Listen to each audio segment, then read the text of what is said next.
Hi, and welcome to the I by IMD podcast, where IMD faculty meets global experts to bring you the latest on the evolving world of management and business. And here's your host of today's episode, Professor of Innovation and Strategy at IMD, Michael Wade. Enjoy!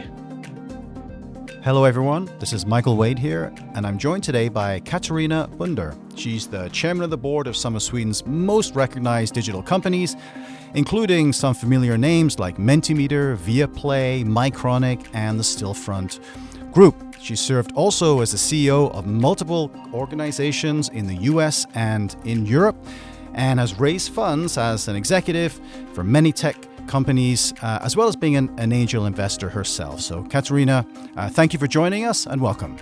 Thank you. So maybe we could start with a little bit of a personal background. How did you get to where you are today? So I'm born in Stockholm. I went to the Royal Institute of Technology. I have a master's degree in physics and thought I was going to be working with particle physics. I didn't do a day of work in that field after my exam. Instead, I went into the fast-growing IT industry, started in sales and marketing, and then moved into a CEO role of a company which was later acquired by Capgemini. I moved to Seattle in the 90s, and I worked there for 15 years. And that was my intro to the venture capital world. So I got to run companies that were financed by venture capital, where you had to grow extremely fast. A new thing for me was that they were just kind of forcing you to grow the company and not care about the bottom line, which was very uncomfortable for me in the beginning. But after 15 years there, I felt that it was time to move back. However, I haven't fully moved back, so I spent about a third of my time in California and about 2/3 in Europe, based in Stockholm, but with, a number of different companies here. And maybe we can talk a little bit about the difference between what it's like in the US and what it's like here in Europe. You mentioned, the focus even back in the 90s around revenue, the venture capital ecosystem. Do you see that still today? Big differences between what we see in the US and Europe? There are definitely differences, even though I will say that Europe has really been catching up. And Sweden definitely has a number of very large tech companies that have come out of there, like Klarna, Spotify, just to name a few. But I will say that there is still more capital to be had. If you're in Silicon Valley, there is still more capital. There is also more private capital. So in addition to the funds, which I do think we have here in Europe, there is more of that angel investment ecosystem, which is a little different. And why do you think that Sweden in particular within Europe has been more successful than some other countries that you could argue are larger and have more money available and all of that? Yeah, it's a good question. I have noticed that, as an example, when we talk about money, Sweden has a system where it's very advantageous to anyone to put some money into the stock market, not just put it into a bank account. There's a lot of interest in that. And I think there are people that feel a little bit more at ease with supporting a startup than what I see, for example, in further down south in Europe. Even though there are money here, I would say it's more like bigger family funds, not as much, a person who just goes in and, digs into a company and pours in some of their own money into it. I also think the fact that Sweden has had a great English education very early in school since the 60s means that, and we're a small country, so if you start a company, you assume from the beginning that you're going to go abroad and create something outside the country. And I think that helps when you want to build a business, to assume that you're going to be global. And certainly Sweden has punched above its weight historically with the organizations that have come from that country, and maybe some other countries like Denmark, you could argue, is the same. And today, when it comes to technology and AI, we see very, very strong competitors in the US, interesting and strong competitors in China. Where do you think Europe is in that? And do you think there's the potential of Europe to become a major player when it comes to that area?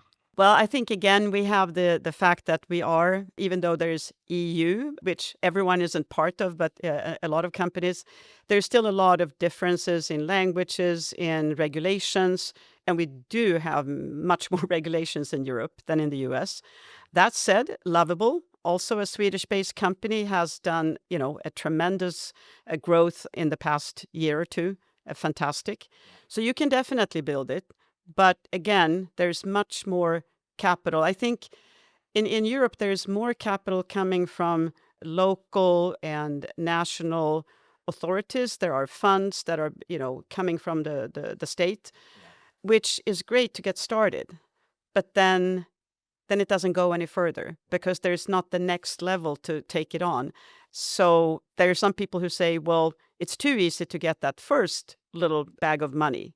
And then there's such a void to get, because if you're really going to get more money, you need to get to a place where you actually have customers and you've proven that your product is working, that it's selling. And I guess you could argue that just reinforces the fragmentation that exists within Europe. Maybe we could build on this idea of growing and scaling, because you've been involved in and continue to be involved in a lot of startups or scale-ups. And I guess in your career as a board member or as an executive, you've had to drive that kind of growth. Are there any tips and tricks that you can talk to about how to scale a promising business? Well, I think it's really important that you don't fool yourself and think that you have a product that's working for the customer until there's actually someone who is using it and it's paying for it.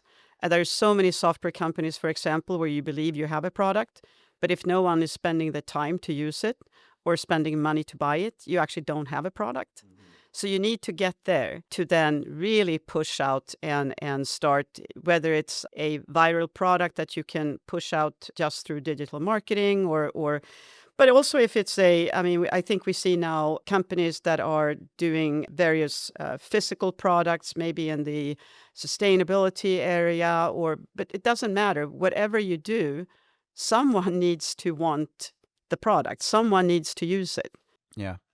And that kind of gets to the freemium models, right? You can give something away for free, but then eventually at some point you have to convince people to pay for that. How do you do that when people are getting used to getting something for free? How do you convince them to pay for that thing? Exactly. And it's interesting. If we take, for example, all these scooters, electric scooters that you can see all over now. And if you remember 2-3 years ago, they were everywhere. There were so many companies that were launching. If they had a decent start, they would get money and they would start building out. And it's very expensive to get all these electric scooters, and you have to have them in a number of places, and you have to have a really good process for renting them out, picking them up when they're thrown by the wayside or whatever. And I would say most people who use them were actually using them at a very low cost. It was a good time to use them because most of the cost was paid by venture capital. So they were fueling these companies, but that at the end of the day, most cities today have one or two that they've just, that have survived. So there's always that chase in the beginning, which usually ends up meaning that some will fall by the wayside or be acquired by another one. So that is the name of the game if you hit a very interesting area. That there, in a way you can say it's a good thing if there are competitors, because it means that people are interested in it, people are buying. Now, that said, sometimes you can find this really smart idea, really smart product that hasn't really existed before, but that's more rare. Mm-hmm, mm-hmm. I'm going back to your earlier point. Maybe there's more of an appetite in the US to fund startups that will unlikely ever to make money because some, one or two will. So you make it up in the home runs that you may get occasionally, but there's maybe less of an appetite for that in other parts of the world. Right. Like here. But even in the US, if you look at the funds there are a number of funds that fail. And it's interesting too that it really has to do with when they started. So you start a fund and it's a time when, if we go back to 2000 when the internet had its big bubble and everyone wanted in, and funding a company got more and more expensive. The valuations were skyrocketing. And then, of course, everything came crashing down and then it leveled out and some people lost money and others didn't. And I think we'll see that with the whole AI, whether it's AI in terms of software or hardware, or there would be lots of product fueled by hardware. There would be lots of product using AI for, embedded or as productivity or whatever. And we're here now in recording this in early 2026. Does it feel to you today like we're in one of those bubbles because of AI? I mean, to some degree, yes, because I think just like we saw with the internet, there will be AI-based tools of any kind that you can think of. But if you look at very large companies today, they are maybe using some AI productivity tools in their IT department. They may be buying, and they often will check now, the buyers, is this AI fueled or AI based? Not that they necessarily know what that is. But for the most part, they haven't changed over to have AI agents working together with humans. I mean, most large companies haven't gotten to that stage yet. So in a way, you can say there's a lot still ahead of us that's going to happen. But I also think that there are a number of companies now that are getting a lot of financing that probably aren't going to survive. So we'll see. I mean, that's the exciting part. You still have to make sure that people want your product, that sales are happening, and you have to be really good at measuring what's happening. I mean, AI, in a way, I think that the most exciting part of this is data. Data is the real gold here. A company can probably use more of its internal data and should know that that's a resource that's becoming more and more valuable. And if you're a startup or a scale-up, you really need now, and there are tools, so there's no excuse to not know how to forecast. You really need to be good at trying to figure out how fast are my sales going to grow? How many people should I therefore hire? What can we do to the product to make it even more efficient? And so you need to be data driven. And as a board, you need to help management by asking, to make sure that they're grounded and have these systems in place. Yeah, I think you talk about data as gold. I think that's a good analogy compared with the analogies that's often used, which is data is the new oil. But it kind of, it overlooks the fact that oil is a commodity, right? Oil is undifferentiated, whereas information and data is infinitely differentiated. It's never the same. So I guess linking to what you just said about your role as a board member or board chair, so you're involved in a number of boards of companies that are going through this kind of growth stage. What advice do you give to management teams that are kind of maybe on the cusp of something brilliant, but they're not sure? What do you say to them? How do you keep them on the right track, the right direction? Well, again, it's they think they have something brilliant. So let's check and see if someone else thinks so as well. So you have to encourage them and maybe help them to figure out where should you go first. Not go everywhere, but decide where do we have the low-hanging fruit. I really adhere to the bowling alley model where you focus on a segment first and make sure that you can really hit that and be successful. And then when you're doing that, you take the next and the next and the next. And once you start growing, I think you need to know that there's going to be years of growth, and then you have to check, kind of step back, and then you will grow and then step back, because it's also really important, even for a growing company, to show that you have a business model that can pay for itself. So to just push more and more money into something without knowing, is it really a self-standing, profitable business? I think that's extremely important, so that when you have a growth spurt, that you now step back and say, okay, let's now make sure that, we hold our, we don't go wild here and increase our costs, but really make sure that this is now a viable business with a decent margin. And then you can say, now, great, now we've proven this.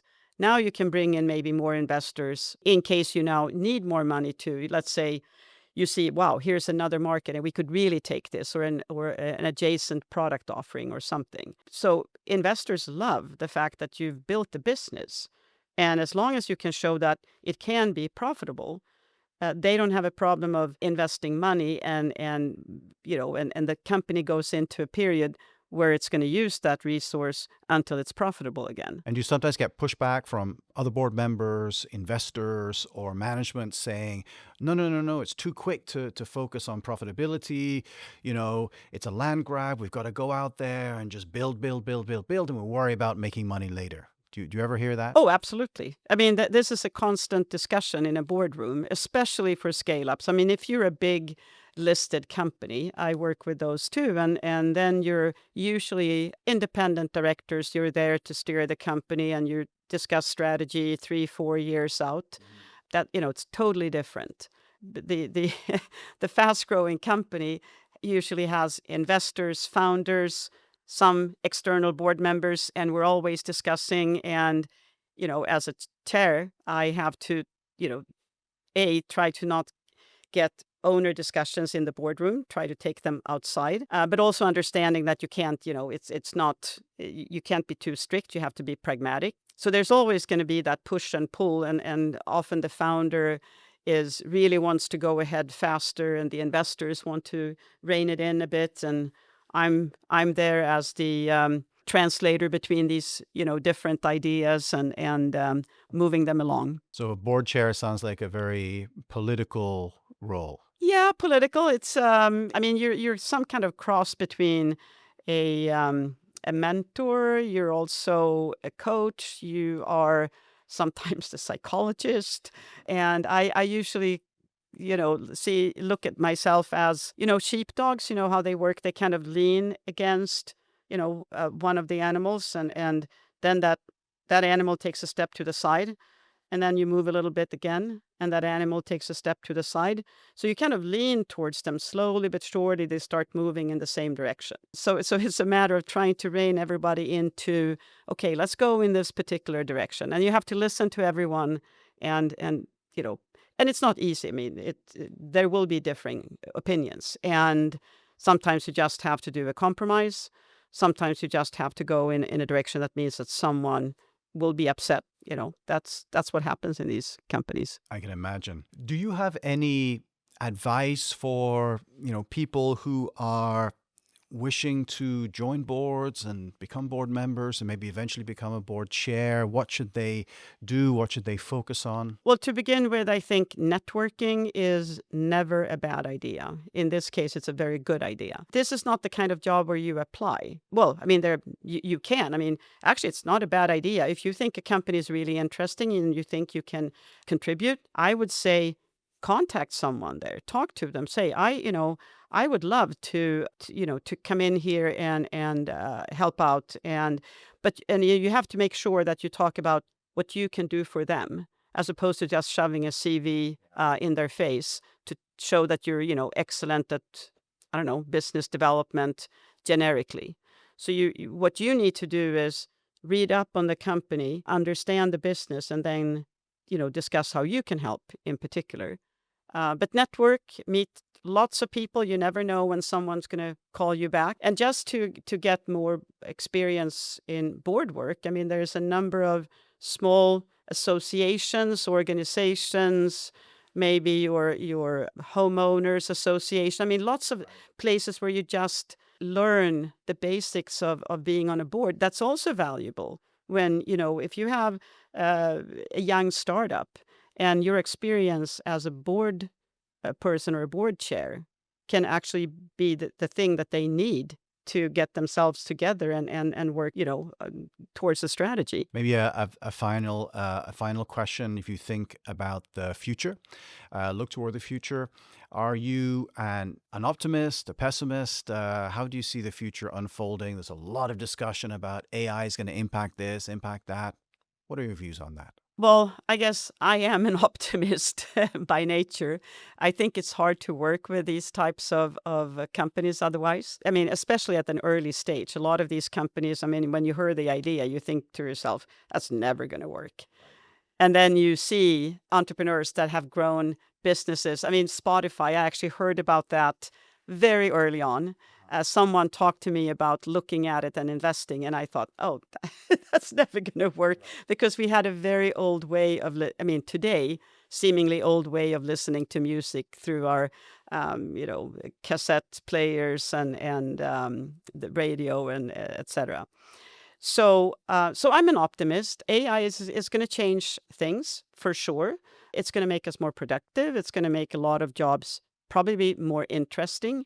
Because if you can describe let's say in the IT arena, you can describe something, and then you can start building it, and using an AI tool saves you the 8 hours of just having to create code to see whether your idea even works. And I think there will be new jobs.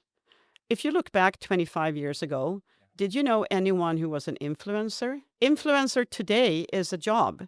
And there are lots of people in every country who earn money. And I mean, that's what they do every day. They influence what other people buy or listen to. And they do that through the internet, through their channels. And this didn't exist 25 years ago. It's nice to hear an optimistic voice in a world where not everybody has a positive view of the future. Katarina Bonde, thank you so much for joining us today and for sharing your experiences and knowledge. It's been great to have you on the podcast. Thank you. If you enjoyed this conversation, subscribe to iBuyIMD on your favorite podcast platform. iBuyIMD is brought to you by the Institute for Management Development. Find out more at imd.org. See you soon.